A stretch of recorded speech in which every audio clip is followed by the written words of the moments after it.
ఏ దేశంలో అయినా మానవ హక్కుల పరిరక్షణ అనేది చాలా అత్యవసరం. ఇదే క్రమంలో అనేక దేశాలలో మానవ హక్కుల పరిరక్షణ కోసం అనేక సంస్థలు తమ పోరాటం కొనసాగిస్తుంటాయి. ఇదే క్రమంలో మన దేశంలో కూడా అనేక సంస్థలు ఉన్నప్పటికీ విశాఖపట్నంలో కన్స్యూమర్ రైట్స్ కౌన్సిల్ తమ కార్యకలాపాలను విస్తృత స్థాయిలో కొనసాగిస్తోంది.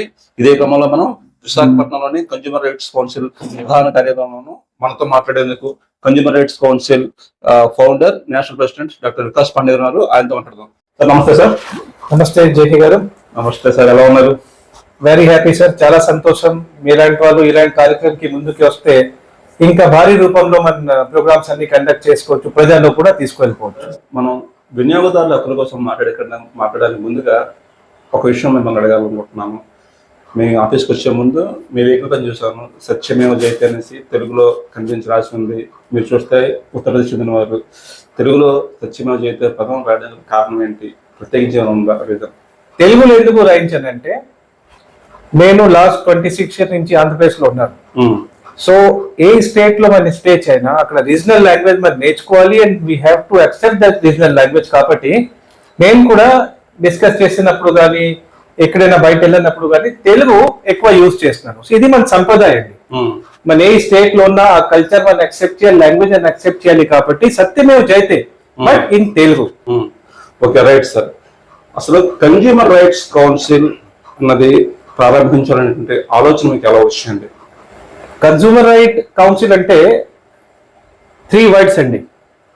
ఫస్ట్ వర్డ్ ఈస్ కన్స్యూమర్, తర్వాత రైట్స్, దెన్ కౌన్సిల్.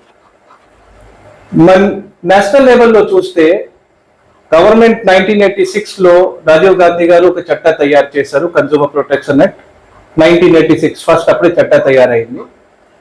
దానికి 2019 లో హానరబుల్ ప్రైమ్ మినిస్టర్ మోదీ గారు ఆధ్వర్యంలో ఒక న్యూ కంప్లీట్ గా చట్టా తయారు చేయడం జరిగింది 2019, అండ్ అది 1986 కంప్లీట్ గా రిప్లేస్ చేయడం జరిగింది.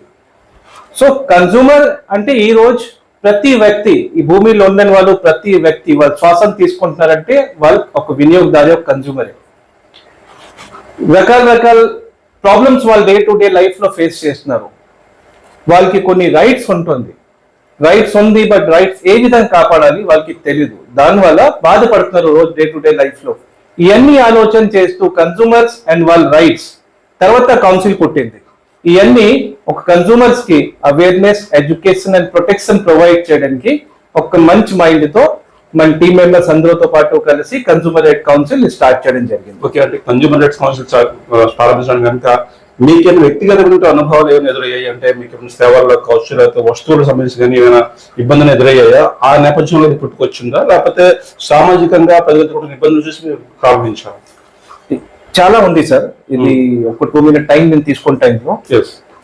అంటే కన్స్యూమర్ రైట్ లో వర్క్ స్టార్ట్ చేసిన ముందు యాజ్ ఏ కన్స్యూమర్ యాక్టివిస్ట్ నా జర్నీ స్టార్ట్ జరిగింది 2014 లో. బిఫోర్ దాట్ నేను ఒక చారిటబుల్ ట్రస్ట్ అండ్ ఒక న్యూస్ పేపర్ రన్ చేసేవాడు. Sun News English fortnightly ఒక పత్రిక ఉండేది నాకు, అండ్ ఒక మదర్ చారిటబుల్ ట్రస్ట్ కోసం కూడా మనం వర్క్ చేసేవాడు. ఆ వర్క్ చేసే టైంలో డిఫరెంట్ కేసెస్ మనం డీల్ చేసేవాళ్ళు. అందులో అప్పుడు నాకు కన్స్యూమర్ రైట్స్ గురించి ఒక 1% కూడా అవగాహన లేదు. అంటే వాట్ ఈస్ కన్స్యూమర్ రైట్స్ నాకు తెలీదు, అసలు జీరో నాలెడ్జ్ అండి. సో జనరల్ గా ఆన్లైన్ షాపింగ్స్ వల్ల, అదర్వైజ్ కొన్ని పోలీస్ స్టేషన్స్ లో మనం కేసెస్ ఫైల్ చేయడానికి వెళ్ళినప్పుడు అంటే ఉమెన్ ఎంపవర్మెంట్ కోసం మనం ఆల్మోస్ట్ ఒక 150 పైన కేసెస్ మనం ఫైల్ చేశాను. పోలీస్ స్టేషన్ నుంచి కూడా మాకు కేసెస్ వాళ్ళు ఇచ్చేవాళ్ళు సాల్వ్ చేయడానికి మీడియేషన్ ద్వారా. అప్పుడు డిఫరెంట్ కేసెస్ మనం చూసాను. అంటే బిల్డర్ చీటింగ్ చేసేవాళ్ళు, అమౌంట్ తీసుకున్న తర్వాత ఫ్లాట్ ఇవ్వలేదు, రిజిస్ట్రేషన్ చేయలేదు, పొజిషన్ ఇవ్వట్లేదు, ఇలాంటి డిఫరెంట్ కేసెస్ మనం చూసాను. అంటే ఐఎమ్ టాకింగ్ అబౌట్ 2011-12 ఆ టైంలో. సో జనరల్ గా అప్పుడు రియల్ ఎస్టేట్ మార్కెట్ బాగా భూమ్ లో ఉంది. ప్రతి middle class family, lower class family వాళ్ళు కూడా ఒక్కొక్క రూపాయి సేవింగ్ చేసి వాళ్ళు ఇన్వెస్ట్మెంట్ చేసేవాళ్ళు. 5 years అయిపోతుంది, 6 years అయిపోతుంది, బిల్డర్స్ వాళ్ళకి, డెవలపర్స్ వాళ్ళకి ల్యాండ్ ఇవ్వట్లేదు, రిజిస్ట్రేషన్ చేయట్లేదు, ఫిజికల్ పొజిషన్ ఇవ్వట్లేదు. బట్ ఇలాంటి ప్రాబ్లమ్స్ కూడా కొంతమంది తీసుకొచ్చి మా దగ్గర డిస్కస్ చేసేవాళ్ళు. But I was unable to provide the solution to them. So ఇవన్నీ బాగా ఆలోచన చేసి 2013 లో ఈ కన్స్యూమర్ రైట్స్ గురించి ఒక కామన్ ఫ్రెండ్ ద్వారా నాకు తెలిసింది. ఈ కన్జ్యూమర్ రైట్స్ కూడా ఒక పదవి ఉంటుంది. సో అది తెలిసిన వెంటనే నేను స్టడీ స్టార్ట్ చేశాను. వాట్ ఈస్ కన్జ్యూమర్ రైట్స్, ఇది ఏంటి ఉంటుంది. అప్పుడు నాకు తెలిసింది 1986లోనే చట్టా తయారైంది. సో నేను చట్టా కంప్లీట్గా స్టడీ చేయడానికి స్టార్ట్ చేశాను. అండ్ 2013లో when Andhra and Telangana combined స్టేట్గా ఉండేది, ఆ టైం నుంచి నా జర్నీ స్టార్ట్ చేశాను. అండ్ 2014లో వెన్ ఆంధ్ర తెలంగాణ సెపరేట్ అయింది, అప్పుడు కూడా అంటే 2 స్టేట్ కంబైన్డ్గా ఉండాలి అనుకొని చాలా వరకు మన ప్రయత్నం మన ద్వారా చేయడం జరిగింది. బట్ సమ్హౌ 2 స్టేట్ జనాలు అది యాక్సెప్ట్ చేయకుండా సెపరేట్ ఉండాలి డిసైడ్ చేసుకుంటూ కాబట్టి జరిగింది. సో యాక్చువల్గా అయితే 2013 నుంచి కన్జ్యూమర్ రైట్ జర్నీ నాది స్టార్ట్ అయింది. Okay, right sir. అంటే 2013 నుంచి ఇది 2026, 13 ఏళ్లలోని కన్జ్యూమర్ రైట్స్ కౌన్సిల్ సాధించినటువంటి ప్రధాన మైల్ స్టోన్స్ ఏమైనా ఉన్నాయా? ఉన్నాయి సార్. ఇప్పుడు జనరల్గా అయితే 2013 నుంచి మన జర్నీ స్టార్ట్ అయింది. అప్పుడు మన ఓన్లీ స్కూల్ కాలేజ్లో ప్రోగ్రామ్స్, పబ్లిక్ మీటింగ్స్, చిన్న చిన్న అవేర్నెస్ ర్యాలీస్ ఇలాంటి మనం కండక్ట్ చేసేవాళ్ళు. Up to 2018 sir. 2018లో మన కేసెస్ ఫైల్ చేయడానికి స్టార్ట్ చేశాను. అంటే అర్లీగా నేను చెప్పాను కదా కి consumer right council working as a 3 tier. First awareness, education, then protection. So early stage లో బిగినింగ్ వెన్ వీఆర్ బిగినర్స్, అప్పుడు 13 నుంచి 18 వరకు మన ఓన్లీ అవేర్నెస్, ఎడ్యుకేషన్ గురించి డిస్కషన్ చేయడం కానీ ప్రోగ్రామ్ చేయడం జరిగింది. 2018 నుంచి మన ప్రొటెక్షన్ స్టార్ట్ చేశాను. అంటే కన్జ్యూమర్స్ ప్రాబ్లమ్స్ తీసుకొని వాళ్ళ తరపు నుంచి కన్జ్యూమర్ కోర్టులో, కన్జ్యూమర్ కమిషన్లో కేసు ఫైల్ చేయడానికి స్టార్ట్ చేశాను. నంబర్ ఆఫ్ కేసెస్ ఉన్నాయి సార్. మన 4 పాయింట్ సెరెటన్ హోటల్ ఉంది, ఇట్స్ 4-5 స్టార్ హోటల్, వాళ్ళ అగేన్స్ట్లో కేసు మనం గెలిచాను. When will discuss about Visakhapatnam park hotel అగేన్స్ట్లో మన కేసు గెలిచాను. Reliance is a very big brand, Reliance digital against మన కేసు గెలిచాను. అన్లిమిటెడ్ బ్రాండ్ ఉంది, వాళ్ళ అగేన్స్ మన కేసు గెలిచాను. అండ్ రియల్ ఎస్టేట్ అయితే శ్రీరామ్ ప్రాపర్టీస్ ఉంది, ఒక lime light of the Visakhapatnam ఎండాడాలో చెప్పాలి అయితే, వాళ్ళ అగేన్స్ లో కూడా 2 కేసెస్ మనం గెలిచడం జరిగింది రియల్ ఎస్టేట్ గురించి. అంటే ప్రాపర్టీ వాళ్ళు ఏం చేశారు, 2014లో అమౌంట్ తీసుకొని 22 వరకు ప్రాపర్టీ హ్యాండ్ ఓవర్ చేయలేదు. అప్పుడు ఆ పర్సన్ కి, ఆ బయర్ కి మా గురించి తెలిసింది, మన దగ్గరికి వచ్చారు. వాళ్ళతో రిటర్న్ కంప్లైంట్ తీసుకొని ఆథరైజేషన్ లెటర్ తీసుకొని ఆనరేబుల్ కమిషన్ లో కేసు ఫైల్ చేయడం జరిగింది. అండ్ 2023లో రిజల్ట్ వచ్చింది. ఆయన 45 lakhs rupees పే చేశారు 2014లో. The complete amount of 2100 SFT కోసం కంప్లీట్ గా అమౌంట్ పే చేశారు. శ్రీరామ్ ప్రాపర్టీస్ వాళ్ళు 2015 December 31st వరకు హ్యాండ్ ఓవర్ చేయాలి. 7 years దాటిన తర్వాత 2022 వరకు వాళ్ళు హ్యాండ్ ఓవర్ చేయలేదు. అంటే ఒక ఫ్యామిలీ 45 lakhs rupees ఇవ్వడం ఇంత ఈజీ కాదు. 45 lakhs పే చేసిన తర్వాత లాస్ట్ 7 years నుంచి ఆయన వెయిట్ చేస్తున్నారు ఆయన ప్రాపర్టీ కోసం. రిజిస్ట్రేషన్ ఆయన పేరులో చేయలేదు, ఫిజికల్ పొజిషన్ ఆయనకి హ్యాండ్ ఓవర్ చేయలేదు. ఎన్నిసారి ఆయన వాళ్ళ చుట్టూ తిరిగితే వాళ్ళు రెస్పాన్స్ ఇవ్వట్లేదు. అప్పుడు మన కేసు ఫైల్ చేశాను. అండ్ చాలా మంచి జడ్జిమెంట్ వచ్చింది. I'm very thankful to the honourable commission for that. ఇమ్మీడియట్గా విదౌట్ ఎనీ కండిషన్ ప్రాపర్టీ వాళ్ళ పేరులో రిజిస్ట్రేషన్ చేయడానికి ఆర్డర్ పాస్ అయింది. Apart from that per month 3 rupees లెక్క, అంటే 2011 SFT కదా, సో ఇంటూ 3 అంటే 6033 rupees per month rented basis.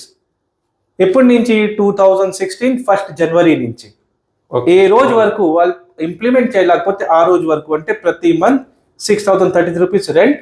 Apart from that 25 lakhs rupees compensation and 50,000 rupees legal cost కూడా ఇవ్వడం జరిగింది. చాలా మంచి జడ్జ్మెంట్ ఇది. ఇంకొక ప్రాపర్టీ ఇప్పుడు హాస్ని ఎస్టేట్స్ ఉంది మన వైజాగ్ లో, చాలా వరకు డెవలపింగ్ వాళ్ళ ఆనందపురం వైపు చేస్తున్నారు. హాస్ని అంటే ఇప్పుడు ఆయన కాంగ్రెస్ స్టేట్ ఎమ్మెల్యే క్యాండిడేట్ అధ్యక్షుడిగా ఉన్నారు ఆయన. హాస్ని వర్మరాజు గారు, వర్మరాజు గారు. ఆయన కూడా 2017 నుంచి 16 నుంచి చాలా మంది నుంచి అమౌంట్ కలెక్ట్ చేసుకొని ప్రాపర్టీ చూపించి వాళ్ళకి ప్రాపర్టీ హ్యాండ్ ఓవర్ చేయలేదు. So 17-18 matter sir. వాళ్ళు కోర్టుకి వెళ్ళినా కూడా లిమిటేషన్స్ లేదు చెప్పేసి కోర్టులో కేసు ఫైల్ అవ్వదు. ఈ రియల్ ఎస్టేట్ వాళ్ళకి, డెవలపర్స్ కి అన్ని తెలుసు. కాబట్టి వాళ్ళు కూడా తెలుసు ఇంకా పార్టీ ఎక్కడికి వెళ్ళరు, బయర్ కి లాసే. మీ దయా మా ప్రాప్తి లాగా ఉంటుంది, మీరు ల్యాండ్ ఇస్తే ఓకే, ఇవ్వలేకపోతే ఓకే. సో ఆ కేసులో ఏం జరిగింది అంటే వాళ్ళు మన హానరబుల్ కమిషనర్ ఆఫ్ పోలీస్ దగ్గరికి వెళ్ళారు. సార్ మా ప్రాబ్లమ్స్ అలా ఉంది అండి, 17 లో కొంతమంది పే చేశారు, 19 లో కొంతమంది పే చేశారు. వాళ్ళందరూ సిపి గారి దగ్గరికి వెళ్ళారు. సిపి గారి దగ్గరే ఆ కేసెస్ మాకు ఫార్వర్డ్ చేశారు. కన్సూమర్ కేసెస్ ఆయన తరపు నుంచి మనకి వస్తుంది, ఆయన ఫార్వర్డ్ చేశారు. ఇమీడియట్ గా మన హాస్ని వాళ్ళతో కాంటాక్ట్ చేయడానికి ప్రయత్నం చేశాను, మన స్టాఫ్ కి వాళ్ళ ఆఫీస్ కి పంపించడం జరిగింది. బట్ రెస్పాన్స్ అయితే పాజిటివ్ గా మాకు రాలేదు. రాలేకపోతే ఇమీడియట్ గా మన కన్సూమర్ కోర్టులో కేసు ఫైల్ చేశాను. కేసుకి లిమిటేషన్ లో తీసుకొచ్చి కన్సూమర్ కోర్టులో కేసు ఫైల్ చేయడం జరిగింది. ఆ కేసెస్ కూడా మొన్న ఏప్రిల్ మంత్ లో 2 మ్యాటర్స్ కి అండ్ 10 days బ్యాక్ ఒక 2 మ్యాటర్స్ కి జడ్జ్మెంట్ కూడా వచ్చింది. ఇప్పుడు వాళ్ళు విత్ ఇంట్రెస్ట్ 9% ఇంట్రెస్ట్ తో సహా ఎంత అమౌంట్ కలెక్ట్ చేసుకున్న 2017 లో అది రిటర్న్ చేయాలి. ఒక మ్యాటర్ లో 2 lakhs కంపెన్సేషన్, ఒక మ్యాటర్ లో 1 lakh కంపెన్సేషన్. అంటే వాళ్ళు పే చేసింది అమౌంట్ అయితే ఆల్మోస్ట్ డబల్ వాళ్ళకి రిటర్న్ చేయడం జరుగుతుంది. సో ఇలాంటి కేసెస్ చాలా ఉన్నాయి సార్. సో అంటే ఇప్పుడు సాధారణ ప్రజలు నిజంగా బాధితులు ఉంటారు, ఇందాక మనం చెప్పుకున్నట్టుగా వస్తువుల విషయంలో కానీ లేకపోతే సేవల విషయంలో కానీ వాళ్ళకి లోపం వచ్చింది లేకపోతే నష్టం జరిగింది, అటువంటిప్పుడు జెన్యూన్ సంస్థని ఎలా ఐడెంటిఫై చేయాలి? జెన్యూన్ సంస్థ అంటే వాళ్ళు రీసెర్చ్ చేయాలి, వాళ్ళ వెబ్సైట్ చెక్ చేసుకోవాలి, వాళ్ళ రిజిస్ట్రేషన్ డాక్యుమెంట్ చెక్ చేసుకోవాలి. రిజిస్ట్రేషన్ డాక్యుమెంట్ తర్వాత వాళ్ళు ఈ రోజు వరకు ఏం సాధించారు, ఎన్ని కార్యక్రమం కండక్ట్ చేశారు, ఎన్ని కేసెస్ వాళ్ళ ద్వారా ఫైల్ చేయడం జరిగింది, ఎన్ని కేసెస్ వాళ్ళు గెలిచారు, ఇవన్నీ చాలా ముఖ్యం సార్. ఇప్పుడు జనరల్ గా ఏమవుతుంది, చాలా సంస్థ ఉన్నాయి, వాళ్ళు ఏం చేస్తారు, గ్రూప్ ఆఫ్ పర్సన్స్ అండి, ఒక 4 or 5 members, వాళ్ళ దగ్గర కంప్లైంట్ వస్తే వాళ్ళు సెటిల్మెంట్ చేసుకుంటారు. 2 పార్టీ కూర్చోపెట్టి డబ్బు తీసుకునే సెటిల్మెంట్ ఆ చేసిన ద్వారా జరుగుతుంది. ఏంటంటే ఇప్పుడు మనలాగా కూడా కొన్ని సంస్థ ఉన్నాయి ఆంధ్రప్రదేశ్లో అండ్ ఇండియా రూపంలో. ఇది కూడా బ్యాడ్ వచ్చేస్తుంది కి అన్ని సంస్థ ఒకలాగే ఉంటుంది, అన్ని సంస్థ ఒకలాగా ఉండదు. మన ఉన్నాయి 5 fingers కూడా ఒకలాగా ఉండదు. ప్రతి ఫింగర్స్ కి బలం వేరే, ప్రతి ఫింగర్స్ కి హైట్ వేరే, మెజర్మెంట్ వేరే. ఆ విధంగా మీరు కూడా ఏ సంస్థకి అప్రోచ్ చేయనా వాళ్ళ వెబ్సైట్ చూడండి, ఐడెంటిఫికేషన్ చెక్ చేయండి, ఆ సంస్థ ఎవరు స్టార్ట్ చేశారు, ఎప్పుడు స్టార్ట్ చేశారు, వాళ్ళ దాంట్లో ఉన్న మెంబర్స్ ఏ విధంగా మెంబర్స్ ఉన్నారు, వాళ్ళ బ్యాక్గ్రౌండ్ ఏంటి, ఈ ఆలోచన చేసిన తర్వాత వాళ్ళకి మీరు అప్రోచ్ అవ్వాలి, అదే అప్రోచ్ అవ్వకూడదు. సార్ ఇంకోటి సార్, సపోజ్ ఎవరికైనా సరే ఏదైనా న్యాయం జరగాలి అంటే మిమ్మల్ని అప్రోచ్ అయిన తర్వాత మీరు వాళ్ళకి న్యాయం చేసే ప్రాసెస్ ఎలా ఉంటుంది? ఓకే సార్, ఇప్పుడు మనం ఏం చేస్తానంటే సపోజ్ మా దగ్గర ఎవరైనా కంప్లైంట్ తీసుకొస్తే ఫస్ట్ వాళ్ళతో ఆథరైజేషన్ లెటర్ మనం తీసుకుంటారు కి మీ బిహాఫ్ లో మన కంప్లైంట్ ఫైల్ చేసుకోవచ్చు, లేకపోతే ముందుకు వెళ్ళిపోవచ్చు. అంటే తర్వాత లీగల్ నోటీస్ పంపించడం జరుగుతుంది అపోజిట్ పార్టీకి, ఎవరి మీదలో కంప్లైంట్ చేయడానికి వచ్చారు వాళ్ళకి మనం లీగల్ నోటీస్ పంపిస్తాను. ఆ లీగల్ నోటీస్ పంపించి 15 రోజులు వాళ్ళకి మనం టైం ఇస్తాను. విదిన్ 15 days అపోజిట్ పార్టీ వాళ్ళు ఒకవేళ రెస్పాండ్ అవుతే మాకు కానీ లేకపోతే మన క్లయింట్కి కానీ, then it is fine, discussion చేసుకోవచ్చు. లేని పక్షంలో 15 రోజులు దాటిన తర్వాత మన కన్సూమర్ కోర్టులో కేసు ఫైలింగ్ జరుగుతుంది కంప్లీట్ లీగల్ వేలో. అంటే దీనికి ఎన్నాళ్ళు పట్టే అవకాశం ఉంటుంది? చట్టపరంగా అయితే కన్సూమర్ కేసెస్ లో మనకి 90 days లో క్లోజ్ అవ్వాలి, but in general 5 to 6 months పడుతుంది సార్ 90% కేసెస్ కి. ఒక 10% కేసెస్ అయితే 1 year 2 year కూడా పడుతుంది. క్రిమినల్ అంటే కొన్ని మెడికల్ నెగ్లిజెన్సీ కేసు ఉంటుంది, ఇన్సూరెన్స్ కేసెస్ ఉంటుంది, కాంప్లికేటెడ్ కేసెస్ అయితే 1 year 2 years కూడా పడుతుంది. బట్ 90% అయితే 5 to 6 months లో కేసెస్ క్లోజ్ అయిపోతుంది. ఓకే, అంటే మీ దగ్గరికి ఎలాంటి బాధితులు మిమ్మల్ని అప్రోచ్ కావచ్చు, అంటే ఏ విషయంలో నష్టపోయిన వారి మీ దగ్గర రావచ్చు? Any person sir, any person. Like till 2025 మన ఓన్లీ కన్సూమర్ కేసెస్ డీల్ చేసేవాళ్ళు. బట్ ఇప్పుడు మన కన్సూమర్ రైట్ కౌన్సిల్ అండర్ లో 156 లీగల్ అడ్వకేట్స్ ఉన్నారు సార్. ఓకే, అండ్ 23 states లో మన ప్రెజెన్స్ ఉంది, లీగల్ ప్యానల్ ఉంది. కాబట్టి కన్సూమర్ తో పాటు క్రిమినల్, సివిల్, ఫ్యామిలీ ఎలాంటి డిస్ప్యూట్స్ కూడా వస్తే లీగల్ కౌన్సిలింగ్ మన వాళ్ళకి ఫ్రీ ఆఫ్ కాస్ట్ ఇస్తాను. I'm expert in consumer right కాబట్టి కన్సూమర్ కేసెస్ నేను ఓన్ గా డీల్ చేస్తాను. మిగతా అన్ని కేసెస్ మన అడ్వకేట్ కి ఫార్వర్డ్ చేస్తాను సార్. ఇప్పుడు ఇంకొకటి, ఈ రోజు చూసినట్లయితే ఎక్కువగా మనం ఇక్కడ టెలివిజన్ చూసిన కావచ్చు, లేకపోతే ఇతర ప్రసార మాధ్యమాల్లో కావచ్చు, కొన్ని అడ్వర్టైజ్మెంట్స్ వస్తున్నాయి. అది ఎలాంటి అడ్వర్టైజ్మెంట్ అంటే మనిషి తాలూకా ఆలోచన విధానాన్ని, అంటే మేబీ ఒక పాజిటివ్నెస్ కావచ్చు, ఉదాహరణకి హెల్త్ ఇన్సూరెన్స్, మెడికల్ ఇన్సూరెన్స్ అది నిజంగా జెన్యూనిటీ ఉందంటారా? ఒకవేళ కానీ వాళ్ళకైనా అన్యాయం జరిగితే మిమ్మల్ని అప్రోచ్ కావచ్చు? 100% సార్. నంబర్ ఆఫ్ కేసెస్ మన దగ్గరే ఇన్సూరెన్స్ సెక్టర్ నుంచి వచ్చింది, బ్యాంక్ సెక్టర్ నుంచి వచ్చింది. We are dealing with that. ఇక్కడ నేను ఫస్ట్ చెప్పాను కదా, we are working for consumer rights. So whenever will discuss about the rights, దాని పక్కనే రెస్పాన్సిబిలిటీ ఉంటుంది. అంటే మన హక్కు కోసం మనం పోరాటం చేస్తే పక్కనే బాధ్యత కూడా ఉంటుంది. సో మన ఇన్సూరెన్స్ పాలసీ తీసుకున్నప్పుడు మనం ఏం చేయాలి అంటే, ముఖ్యంగా థర్డ్ పార్టీ ఇన్సూరెన్స్ ఉందా లేకపోతే డైరెక్ట్ ఇన్సూరెన్స్ ఉందా మనకి అది చూడాలి. కొన్ని ఇన్సూరెన్స్ కంపెనీ ఏం చేస్తుంది అంటే అప్రూవల్ కోసం థర్డ్ పార్టీకి ఇచ్చేసి ఉంటుంది. ఆ థర్డ్ పార్టీ ప్రియారిటీ ఏంటి, ఇన్సూరెన్స్ క్లెయిమ్ ఏ విధంగా రిజెక్ట్ చేయాలి దానికోసం ఉంటుంది. సో డైరెక్ట్ సపోజ్ కొన్ని అంటే ఇన్సూరెన్స్ కంపెనీ పేరు నేను యూజ్ చేయకూడదు కాబట్టి నేను వాడట్లేదు. But first priority A insurance company direct claiming చేస్తుంది, క్లెయిమ్ అప్రూవల్ చేస్తుంది, వాళ్ళకి మీరు ముందుకు వెళ్ళండి. తర్వాత టర్మ్స్ అండ్ కండిషన్స్, ప్లస్ మీరు ఏ ఏరియాలో స్టే చేస్తున్నారు. సపోజ్ మన విశాఖపట్నంలో ఉన్నాను. సో విశాఖపట్నంలో మేజర్ హాస్పిటల్స్ ఏంటంటే ఉన్నాయి.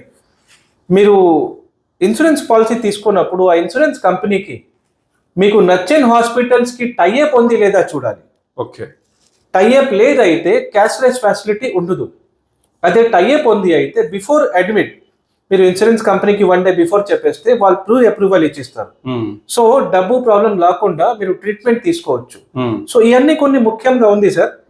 లైక్ హాస్పిటల్ ప్యానలేషన్ ఉంది లేదా, ప్లస్ థర్డ్ పార్టీ ఉంది లేదా, టర్మ్స్ అండ్ కండిషన్స్ చెక్ చేసుకుని మనం సెలెక్ట్ చేయాలి. ఇంకోటి సార్, ఇప్పుడు చాలా మందికి ఇప్పుడు మన హాస్పిటల్ ఇష్యూ అనుకుంటే జనరల్ గా అనారోగ్యం కావచ్చు, లేకపోతే యాక్సిడెంట్స్ కావచ్చు, ఇటువంటి పరిస్థితుల్లోని చాలా మంది ఆసుపత్రికి వెళ్తూ ఉంటారు.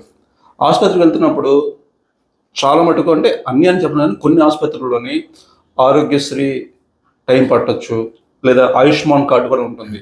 అది ఇంప్లిమెంట్ అవ్వదు, టైం పడుతుంది, మీరు వేరే విధంగా ట్రై చేయండి అని చెప్తూ ఉంటారు. సో అటువంటి వాళ్ళకి మీరు అంటే మన కౌన్సిల్ ద్వారా ఎలా సమాధానం చెప్తారు? Sir, any person sir, anywhere in India, if they are citizen of our country, వాళ్ళకి ఒక రైట్స్ ఉంది. ఎమర్జెన్సీ బేసిస్ లో they can admit in any hospital. డబ్బు ఉన్నే లేకపోయినా ఇన్సూరెన్స్ క్లెయిమ్ అవుతుందా లేదా ఇది తర్వాత విషయం సార్. హాస్పిటల్ బేసిక్ ట్రీట్మెంట్ వాళ్ళకి కంపల్సరీగా ప్రొవైడ్ చేయాలి. అది వాళ్ళ రైట్స్ అండి. Because they are citizen of our country కాబట్టి compulsory hospital can not deny to provide the treatment.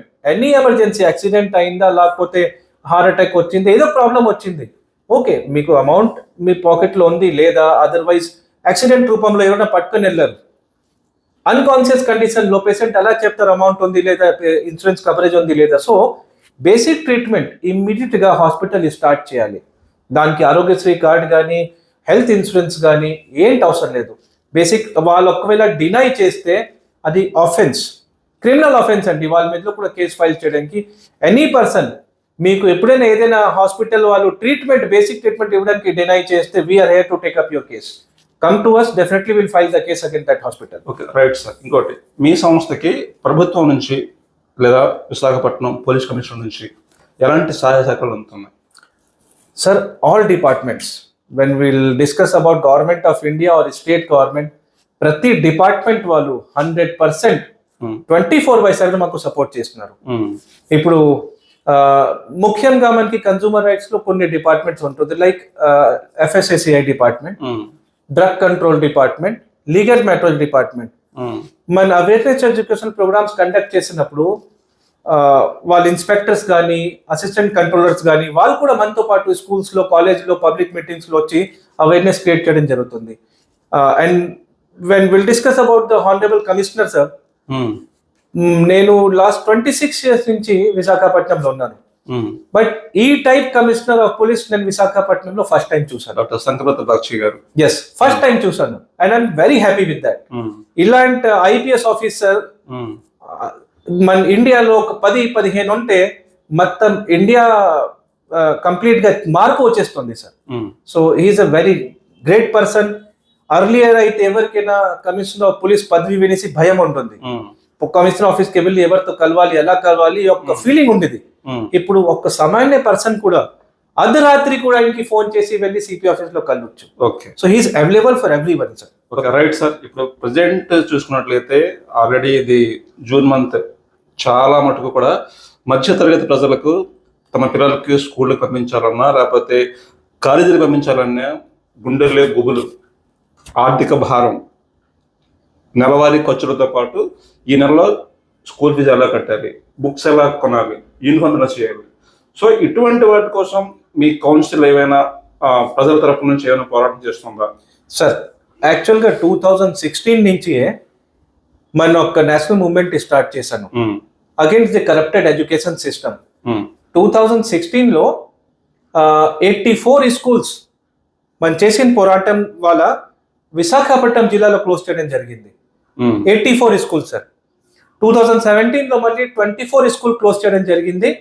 ఆ విధంగా లాస్ట్ 10 years నుంచి మన ఒక ప్రయత్నంలో ఉన్నాను. బట్ ఆ 10 years లో చేసిన ప్రయత్నం ద్వారా కూడా రిజల్ట్ మాత్రం అయితే 10 to 20% వచ్చింది. తక్కువ వచ్చింది సార్, చాలా తక్కువ వచ్చింది. ఇప్పుడు మన ఒక మూవ్మెంట్ కి ఫోర్స్ తో స్టార్ట్ చేశాను ఆల్ ఓవర్ ఇండియా బేసిస్ లో. ఆల్రెడీ లాస్ట్ మంత్ మన హానరబుల్ ప్రైమ్ మినిస్టర్ గారికి and honourable education minister Dharmendra Pradhan గారికి, ప్రిన్సిపల్ సెక్రటరీ గవర్నమెంట్ ఆఫ్ ఇండియాకి, మన స్టేట్ గురించి డిస్కస్ చేస్తే హానరబుల్ చీఫ్ మినిస్టర్ మన చంద్రబాబు నాయుడు గారికి, honourable education minister Nara Lokesh గారికి, ప్రతి డిస్ట్రిక్ట్ లో ఉండే డిస్ట్రిక్ట్ ఎడ్యుకేషన్ ఆఫీసర్ కి ఒక డిమాండ్ లిస్ట్ సబ్మిట్ చేయడం జరిగింది సార్. ముఖ్యంగా కొన్ని డిమాండ్స్ మన వాళ్ళకి సబ్మిట్ చేశాను. ఫస్ట్ డిమాండ్ ఏంటంటే, ఇప్పుడు స్కూల్ టైమింగ్స్ మీరు చూస్తే తెల్లవారి నుంచి సాయంకాలం వరకు, అంటే కొన్ని స్కూల్స్ అయితే 12 hours, కొన్ని school 8 hours, but 90% schools 9 hours basis లో రన్నింగ్ అవుతుంది. దానివల్ల ఏమవుతుంది అంటే పిల్లలకి శారీరకంగా మానసికంగా గ్రోత్ అవ్వట్లేదు. ఎందుకంటే తెల్లవారి లేచిన తర్వాత రెడీ అయిపోయి స్కూల్ బస్ ఆటో పట్టుకుని స్కూల్కి వెళ్ళిపోవాలి. ఈ స్కూల్ నుంచి మళ్ళీ వాళ్ళు ఎప్పుడు వస్తారు? 6కి 7కి ఇంటికి వస్తారు. అంటే హౌస్ బికమ్ ఎ పెంగెస్ట్ అంటే గెస్ట్ హౌస్ లాగా అయిపోయింది. పిల్లలు ఇంటికి రావాలి, భోజనం చేయాలి, ఇమీడియట్ గా పడుకోవాలి, మార్నింగ్ లేసి మళ్ళీ స్కూల్కి వెళ్ళిపోవాలి. దానివల్ల తల్లి తండ్రితో అటాచ్మెంట్ పోతుంది. వాళ్ళకి extra curriculum activities like sports కానీ వేరే ట్యూషన్స్ కానీ చేయడానికి టైం సరిపోవట్లేదు. కంప్లీట్ మైండ్ వాళ్ళకి చదువులోనే అవుతుంది. దానివల్ల out of 100 14 or 15 members students అయితే బాగా చదువులో ఇంట్రెస్ట్ పట్టుకొని ముందుకు వెళ్తారు. ఇంకా మిగతా 84-85% వాళ్ళు డల్ అయిపోతున్నారు రోజు రోజుకి. మన విద్యా వ్యవస్థ చేంజెస్ రావాలి. సో ఫస్ట్ డిమాండ్ మనం ఇదే చేశాను. As per CBSE guide lines అండి, ప్రతి స్కూల్ 6 hours ఎక్కువ ఉండకూడదు. మన వైజాగ్ జిల్లాలో కూడా మాట్లాడితే, మన వైజాగ్ జిల్లాలో మేజర్ స్కూల్స్ ఏంటంటే ఉన్నాయి, విశాఖ వ్యాలీ, టింపిని, తర్వాత ఎస్ఎఫ్ఎస్ స్కూల్ అండ్ ఎంవిపిలో ఒక స్కూల్ ఉంది, సత్యసాయి స్కూల్. ఈ కొన్ని మెయిన్ స్కూల్స్ ఉన్నాయి మనకి. ఈ అన్ని స్కూల్ 6 hours సార్. ఈ ప్రతి స్కూల్ 6 hours.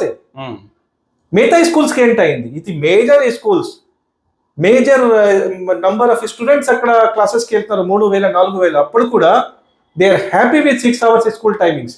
మిగతా స్కూల్ వాళ్ళు 9 hours, 10 hours, 12 hours వరకు కోచింగ్స్ ఇస్తున్నారు. సో ఇవన్నీ ప్రాబ్లమ్సే. ఓకే సార్, మరొక విషయం సార్, ఇప్పుడు స్కూల్స్ అంటే మీరు ఇప్పుడు ఏదైతే మీరు కొన్ని స్కూల్స్ పేరు చెప్పారో వాటికంటే సఫిషియంట్ ఫెసిలిటీస్ కనిపిస్తున్నాయి ఫిజికల్ గా, ముఖ్యంగా ప్లే గ్రౌండ్ కావచ్చు, లేకపోతే విశాలమైన పరిసరాలు కావచ్చు.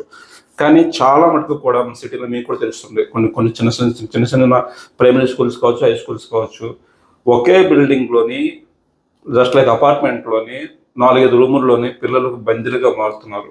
పొరపాటున ఏమైనా ప్రమాదం జరిగితే పరిస్థితి చాలా దారుణంగా ఉంటుంది. సో అటువంటి వాటిపైన, అలాంటి ప్రమాదాల నిరోధనకు సంబంధించి మీరు మానవతా దృక్పథంగా ఏమైనా ప్రభుత్వానికి సిఫార్సు చేయాలనుకుంటున్నారు? సార్, ఈరోజు మీ ద్వారా, మీ ఛానల్ ద్వారా నేను ఆల్ స్టూడెంట్స్ అండ్ వాళ్ళ రెస్పెక్టెడ్ పేరెంట్స్కి ఒక విషయం చెప్పాలి అనుకుంటున్నాను. మీరు మీ పిల్లలకి స్కూల్ జాయిన్ చేయడానికి వెళ్తే, ఒక స్కూల్ పెట్టాలి అయితే కొన్ని గైడ్ లైన్స్ ఉన్నాయి, కొన్ని ఎన్ఓసీస్ వాళ్ళకి కావాలి. ఫస్ట్ ఏంటంటే, ఈ స్కూల్ 10th వరకు స్టార్ట్ చేయడానికి వీల్లేదు. ఫస్ట్ వాళ్ళు 1st నుంచి 5th క్లాస్ వరకే పర్మిషన్ వస్తుంది. సెకండ్ ఇయర్ 6th నుంచి 8th వరకు వెళ్తుంది. థర్డ్ ఇయర్ వాళ్ళకి 10th క్లాస్ వరకు పర్మిషన్ వెళ్తుంది. అండ్ కొన్ని ఎన్ఓసీస్ అంటే, ముందు వాళ్ళకి కంపల్సరీగా పార్కింగ్ ప్లేస్ ఉండాలి. దానికి ఎన్ఓసీ వాళ్ళు ట్రాఫిక్ పోలీస్ డిపార్ట్మెంట్ నుంచి తీసుకోవాలి సార్. సౌండ్ పొల్యూషన్ ఉండాలి బిల్డింగ్ కి, అది ఆంధ్ర యూనివర్సిటీలో డిపార్ట్మెంట్ ఉంది, అక్కడి నుంచి వాళ్ళు తీసుకోవాలి. ఫైర్ సేఫ్టీ లేకుండా ఈ స్కూల్ రన్ చేయడానికి వీలు లేదు. సో ఫైర్ సేఫ్టీ డిపార్ట్మెంట్ నుంచి వాళ్ళకి ఎన్ఓసి కావాలి, అండ్ డిస్ట్రిక్ట్ ఎడ్యుకేషన్ ఆఫీసర్ నుంచి వాళ్ళకి ఎన్ఓసి కావాలి, లైసెన్స్ వాళ్ళే ఇస్తారు. సో ఇవన్నీ కొన్ని చట్టపరంగా ఉంది సార్, ఎవ్వరు ఫాలో చేయట్లేదు.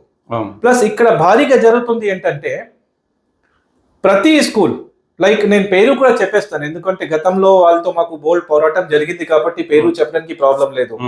లైక్ పెనీ స్కూల్, ఇంకా కొన్ని స్కూల్స్ ఉన్నాయి, నారాయణ చైతన్య, మీరు బిల్డింగ్సే కనిపిస్తుంది, ఓన్లీ ఒక అపార్ట్మెంట్ లాగా బిల్డింగ్స్ ఉంటుంది. సిబిఎస్ఈ పేరు వాడుకొని లక్షల ఫీజు వాళ్ళు చూపిస్తున్నారు. అంటే సిబిఎస్ఈ వాళ్ళు అఫిలియేటెడ్ కాదు. ఒక సిబిఎస్ఈ స్కూల్ అంటే కంపల్సరీగా 1.5 ఎకరం ల్యాండ్ ఉండాలి. సపోజ్ మీరు ఫస్ట్ టైం మీ పిల్లలకి అడ్మిషన్ కోసం వెళ్ళారు, వాళ్ళు అంటారు we are affected by CBSE, we are following CBSE curriculum. CBSE curriculum వేరే, అఫిలియేషన్ వేరే. సింగిల్ బిల్డింగ్ కి అయితే సిబిఎస్ఈ కానీ ఐసిఎస్ఈ బోర్డు కానీ అఫిలియేషన్ ఇవ్వరు. 1.5 ఏకర్ ల్యాండ్ ఉంది లేదా ఫస్ట్ అదే చెక్ చేయండి సార్. సింగిల్ అపార్ట్మెంట్ ఉంది, బిల్డింగ్ ఉంది అయితే వాళ్ళు సిబిఎస్ఈ ఐసిసి బోర్డు కాదు. అంటే అక్కడే మోసం చేస్తున్నారు వాళ్ళు.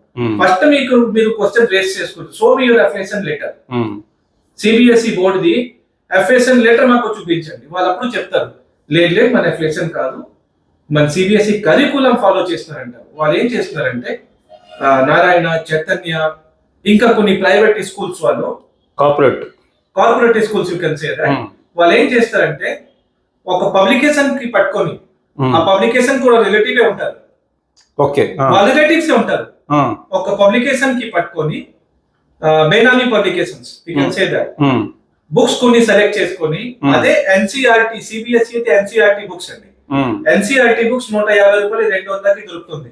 ఆ బుక్స్ 1000 రూపీస్ కి సేల్ చేస్తారు. పబ్లికేషన్ వేరే, వాళ్ళ own brand and own publication తో రెడీ చేసుకొని 200 రూపీస్ కి బుక్స్ 1200 రూపీస్ కి సేల్ చేస్తున్నారు. ఈ రోజు మీరు వెళ్ళే ఉంటారు, 5th క్లాస్ 6th క్లాస్ వాళ్ళకి 12,000 14,000 వరకు బుక్స్ సేల్ చేస్తున్నారు స్కూల్ వాళ్ళు. ఎందుకండి ఇప్పుడు సిబిఎస్ఈ గైడ్ లైన్స్ ఉంది, ఇప్పుడు సెంట్రల్ గవర్నమెంట్ లో కూడా నేషనల్ ఎడ్యుకేషన్ పాలసీ రివీల్ చేయడం జరిగింది. స్లోగా ప్రతి స్టేట్ లో కూడా గవర్నమెంట్ స్కూల్స్ కూడా ఎన్సీఆర్టీ సిలబస్ ఫాలో అవ్వాలి. ఎన్సీఆర్టీ సిలబస్, ఎన్సీఆర్టీ బుక్స్ అంటే ఎనీ బుక్ సెంటర్, జ్యోతి గానీ గుప్తా గానీ ఎక్కడైనా మీకు ఎంఆర్పి లో దొరుకుతుంది, ఇన్ వెరీ చీప్ రేట్ అండి. నా డాటర్, మా పాప కూడా 10th క్లాస్ లో ఉంది, విశాఖ వ్యాలీ స్కూల్లో చదువుకుంటుంది. 10th క్లాస్ స్కూల్ కూడా జ్యోతి బుక్ సెంటర్ తో మనం బుక్ తీసుకున్నాను, కంప్లీట్ గా ఎన్సీఆర్టీ సిలబస్ ఉంది, 2000 రూపీస్ లో సరిపోయింది. ఓకే, అంటే మరి ఎందుకు స్కూల్స్ మీరు చెప్పినటువంటి విధానాన్ని పాటించకుండా సొంత పద్ధతులు పాటిస్తున్నారు? ఓన్లీ కార్పొరేట్ స్కూల్స్ సార్, వాళ్ళు ఏం చేస్తున్నారు. ప్లస్ ఇంకొక విషయం ఏంటంటే, సపోజ్ మీరే ఒక స్కూల్ ఓపెన్ చేశారండి, ఒక స్కూల్ మీరు కాంప్లెక్స్ ఏరియాలో ఓపెన్ చేశారు, ఇంకొక స్కూల్ మీరు డబా గార్డెన్ లో ఓపెన్ చేశారు. సో బోత్ స్కూల్ మీదే, రెండు స్కూల్స్ కి సెపరేట్ లైసెన్స్ మీరు తీసుకోవాలి. ఓకే, అంటే ఒక లైసెన్స్ చల్లదు సార్. పక్కనే ఉన్నా కూడా డోర్ నెంబర్ చేంజ్ అయిపోతుంది కదా, ఈవెన్ ద బిసైడ్ సైడ్ కూడా సేమ్ లైన్ లో హౌస్ పక్కనే ఉంది అయితే కూడా బోత్ బిల్డింగ్స్ కి సెపరేట్ లైసెన్స్ ఉండాలి. సేమ్ లైసెన్స్ లో 4-5 బిల్డింగ్ రన్ చేయడానికి లేదు. బట్ నారాయణ చైతన్య ఇంకా కొన్ని కార్పొరేట్ స్కూల్స్ వాళ్ళు అయితే వాళ్ళు ఒక లైసెన్స్ తీసుకొని 30-40 స్కూల్స్ రన్ చేస్తున్నారు. సో ఇది కంప్లీట్ గా ఆఫెన్స్ అండి. ఇక్కడ విద్యా వ్యవస్థ మన కంట్రీ ఎలా ఉన్నది అంటే, no loss no profit, society registration. And మీ సోషల్ సర్వీస్ చేయాలి అనుకుంటే ఒక రూపంలో మీరు స్కూల్ ఓపెన్ చేసేవాళ్ళు. అంటే ఐఎమ్ టాకింగ్ అబౌట్ ఒక 60-70 years బ్యాక్ వరకు. ఈ రోజు విద్యా వ్యవస్థ పూర్తిగా మాఫియా చేతికి వెళ్తుంది. వాళ్ళు బిజినెస్ చేయడానికి, డబ్బు సంపాదన చేయడానికి విద్యా వ్యవస్థలో వస్తున్నారు. అండ్ ఒకవేళ చెప్పాలి అయితే they are the murderers of the vidya and murderers of the education system. అంటే ఇది ఎడ్యుకేషన్ సిస్టమ్ చూస్తే ప్రెసెంట్ మెయిన్లీ మన తెలుగు రాష్ట్రం, ఆంధ్ర తెలంగాణ చాలా ఎక్కువ ప్రాబ్లమ్స్ మన రెండు రాష్ట్రంలోనే ఉంది. ఈ రెండు రాష్ట్రంలో చూస్తే డిఫరెంట్ సిచ్యుయేషన్ ఉంది. ఓకే సార్, ఇప్పుడు చాలా మందికి మనం ఒక ఫీజులు పిల్లలతో ఫీజుల కోసం మాట్లాడుకున్నాం, బుక్స్ తో క్రెడిట్ కోసం మాట్లాడుకున్నాం. ముఖ్యంగా పిల్లలండి చూస్తుంటాం, చిన్న పిల్లలు, ఫస్ట్ స్టాండర్డ్ పిల్లలు, సెకండ్ స్టాండర్డ్ పిల్లలు, వాళ్ళ వయసు కన్నా వాళ్ళ బరువు కన్నా పుస్తకాల బరువు చాలా ఎక్కువైపోతుంది. ఇప్పుడు నా చిన్నప్పటి నుంచి ఉంటూనే ఉన్నాను, పుస్తకాల బరువు తగ్గించాలి, ఫైలింగ్ సిస్టమ్ తీసుకురావాలని చెప్పనేసి. కానీ ఎప్పుడు కూడా ఆ మాటలుగా ఉండిపోతున్నాయి. పిల్లల తాలూకా బ్యాగ్ బరువు పెరుగుతూనే ఉంది. దీనికి ఏమైనా సొల్యూషన్ ఏమైనా ఉందా? ఉంది సార్, నేను చెప్పాను కదా మన మెమోరాండం సబ్మిట్ చేసినప్పుడు government of India state government కొన్ని ముఖ్యంగా డిమాండ్ చేశాను. అందులో ఒక డిమాండ్ ఇది కూడా. ఇప్పుడు జరుగుతుంది ఏంటంటే, మనందరికీ తెలుసు ఐఐటి గాని మెడికల్ గాని ఎగ్జామ్ రాయాలి అయితే మినిమం క్వాలిఫికేషన్ ఇస్ +2. ఆ ఎంట్రన్స్ ఎగ్జామ్ లో సిలబస్ కూడా +1 +2 ఉంటుంది. బట్ ఇప్పుడు జరుగుతుంది ఏంటంటే, విద్యా వ్యవస్థ వాళ్ళు private schools and corporate schools వాళ్ళు ఏం చేస్తారంటే, ఎక్కువ అమౌంట్ రావాలి. 5th క్లాస్ నుంచి 6th క్లాస్ నుంచి ఐఐటి ఫౌండేషన్, మెడికల్ ఫౌండేషన్ పెట్టేస్తున్నారు. సో ఇక్కడ ఆలోచన చేసిన విషయం ఏంటంటే, ఐ కాంట్ అండర్స్టాండ్ కి గవర్నమెంట్ వాళ్ళు ఎందుకు ఇది ఆలోచన చేయట్లేదు.